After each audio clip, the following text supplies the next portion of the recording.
There are moments in life that split your world into before and after. Moments when you realize that everything you thought you knew about someone you love was just the surface of a much deeper truth.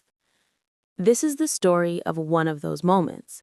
The story of a mother who believed she knew her daughter better than anyone in the world, until 10 seconds changed everything. My name is Sarah Morgan, and for 8 years, I thought I had figured out motherhood. I was a literature professor at the State University, divorced for 3 years, and utterly devoted to my daughter Emma. She was my everything.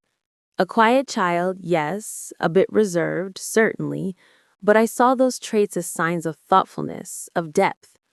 I never imagined they were signs of something else entirely. Something Emma had been desperately hiding from me, from everyone, for years. The call came on a Tuesday afternoon in October. Mrs. Patterson, Emma's third-grade teacher, asked if I could come in for a meeting. Nothing unusual, she said, just a routine conversation with the new special education director. I remember feeling annoyed more than anything. My schedule was packed with lectures and papers to grade. But of course, I agreed. I was that kind of mother.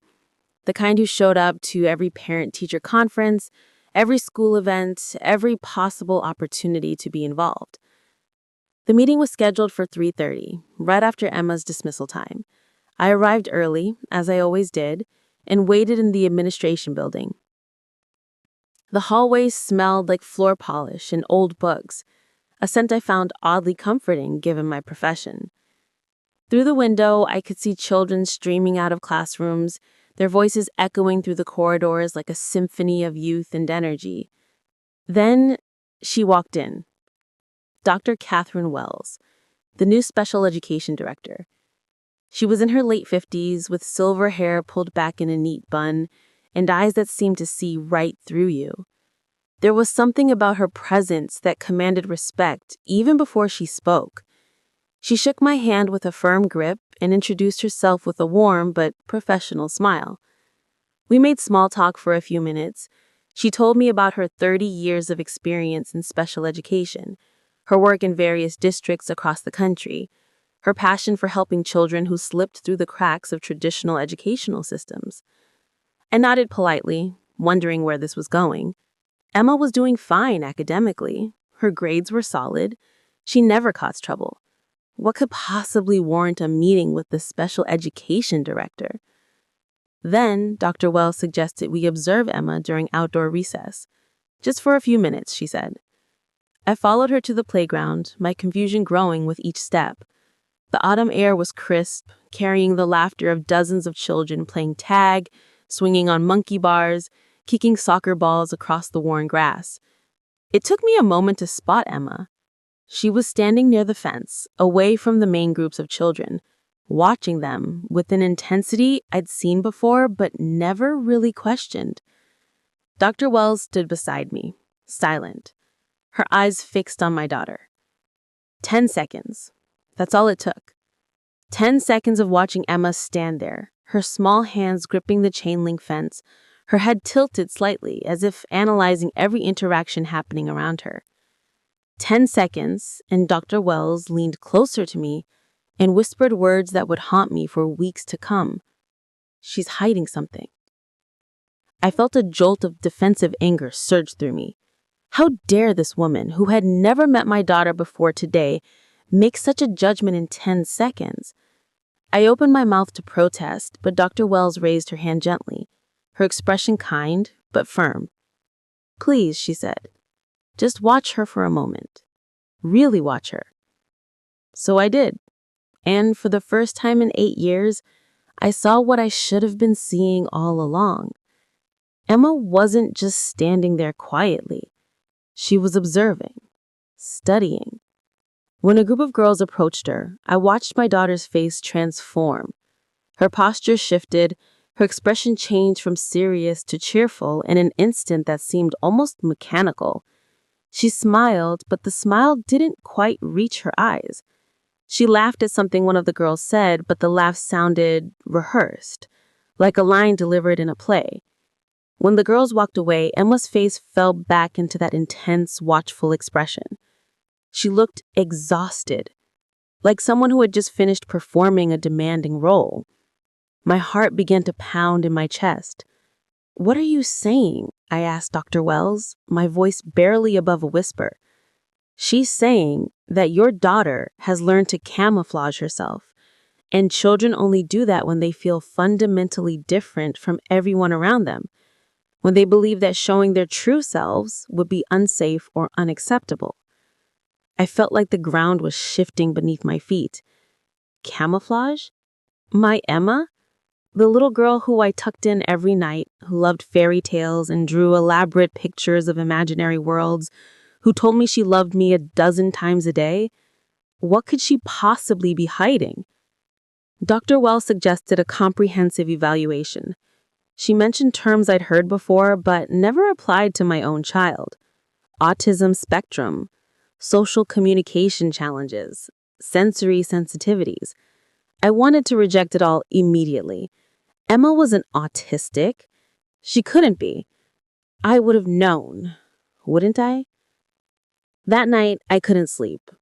I lay in bed replaying every interaction I'd ever had with Emma, searching for signs I'd missed. The way she sometimes refused to wear certain clothes because the tags bothered her. The way she covered her ears at birthday parties when everyone sang too loudly. The way she preferred playing alone in her room rather than having playdates. The way she asked me again and again to explain social rules that seemed obvious to everyone else. "Mommy, why do people say, 'How are you?' when they don't actually want to know how you are? Mommy, why do the other kids get upset when I correct their mistakes? I'm just trying to help. Mommy, why does it hurt when people look at me for too long?" I explained these things away. She was an introvert. She was a perfectionist. She was sensitive. But what if it was more than that? What if my daughter had been struggling with something I couldn't see because I wasn't looking in the right way? The evaluation process began the following week. It was more extensive than I had imagined. Multiple specialists, hours of observation, questionnaires that seemed endless, assessments that covered everything from Emma's communication patterns to her sensory responses to her emotional regulation. I accompanied her to every appointment, watching as professionals interacted with my daughter in ways I never had, asking questions I'd never thought to ask. One psychologist placed a card in front of Emma, showing a picture of a woman with a neutral expression. "How do you think this person is feeling?" she asked. Emma stared at the card for a long moment. When she finally spoke, her answer shocked me. "She's pretending to feel nothing because she's actually overwhelmed with sadness, but doesn't want anyone to know. Her shoulders are slightly tense, which means she's holding back tears. Her jaw is tight, which means she's forcing herself not to cry, and her eyes are focused on something far away because looking at what's close would make the sadness too real." The psychologist and I exchanged glances. This wasn't a typical 8-year-old's response. This was something else entirely. As the weeks passed, more and more details emerged. Emma had what the specialist called heightened emotional sensitivity. She could read micro expressions and emotional states in others with almost supernatural accuracy. But this gift, as some called it, came with a devastating cost. She felt other people's emotions as if they were their own. When someone near her was sad, she felt that sadness as a physical weight in her chest. When someone was angry, she felt that anger like electricity crackling across her skin. "How long has this been happening?" I asked Emma one night as we sat together on her bed. She looked down at her hands, twisting her fingers together in a gesture I'd seen 1,000 times, but never understood. "Always, Mommy. I thought everyone felt this way. But then I noticed that other kids didn't react to things the same way I did. They could be happy even when someone near them was sad. They didn't have to leave the room when people argued. So I learned to pretend. I learned to act like them." My heart shattered into 1,000 pieces. My baby girl had been carrying this burden alone, believing there was something wrong with her. teaching herself to hide the very thing that made her unique. "Why didn't you tell me?" I asked, tears streaming down my face. "Because I didn't want to be different," she said simply. "I wanted to be normal, like you." The formal diagnosis came 6 weeks after that first meeting with Dr. Wells. Autism spectrum, level 1.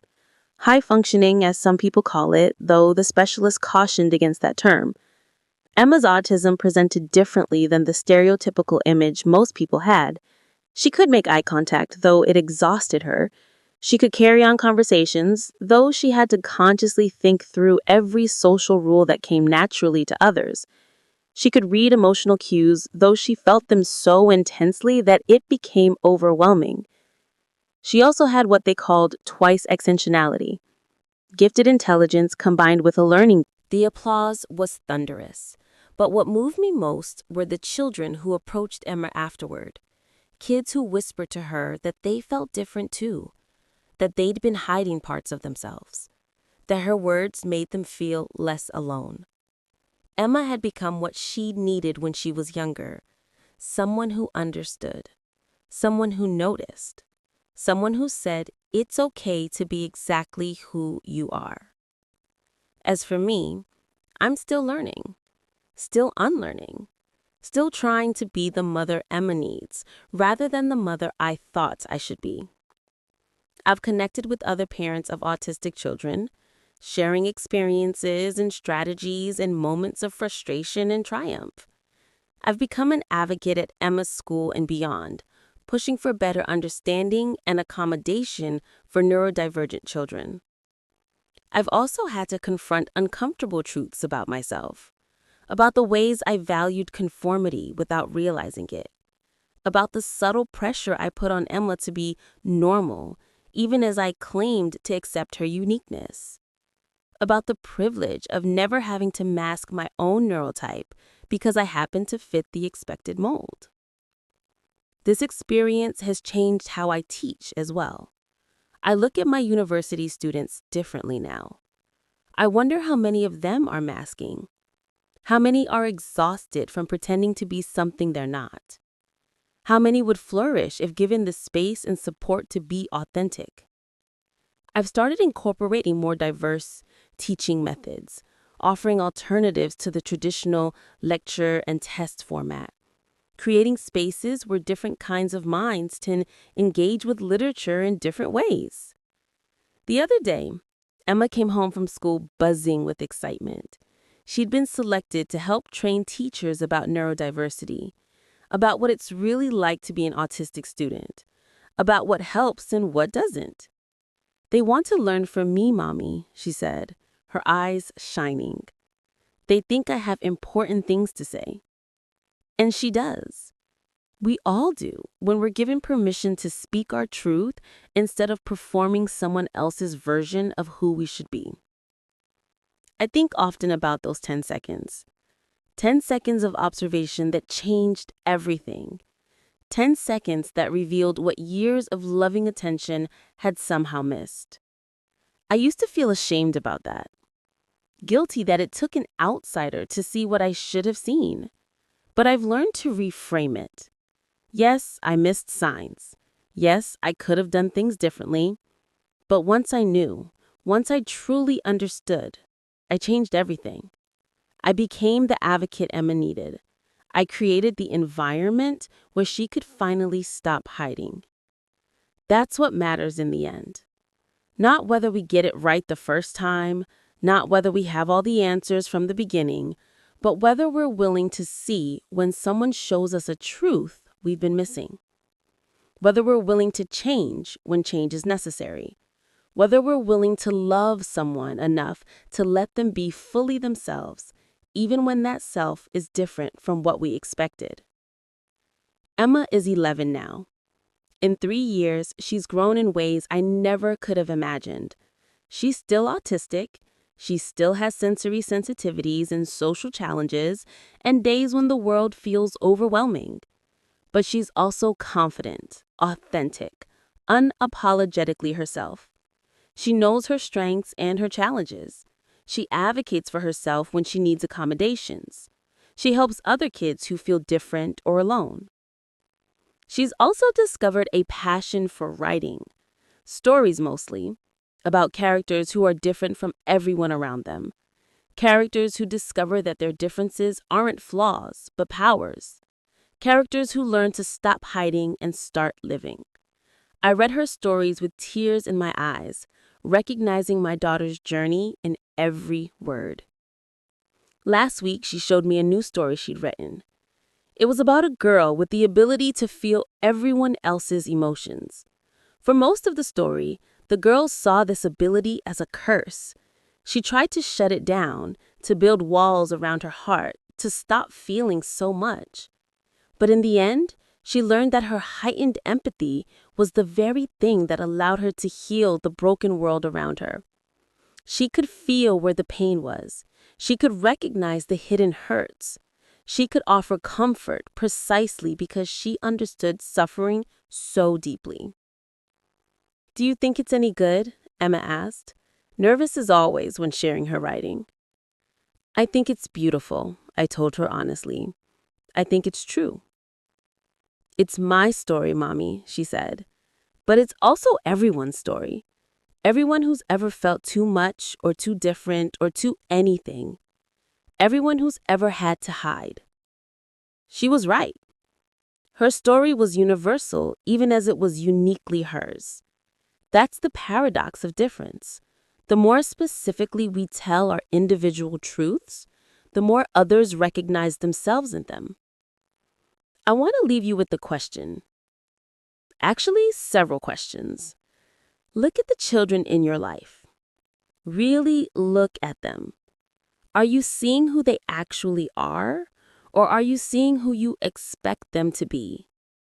Are there signs you might be missing? Are there truths they might be hiding because they think their authentic selves won't be acceptable? And what about yourself? Are you masking? Are there parts of you that you've learned to hide because they don't fit the expected mold? What would happen if you let those parts show?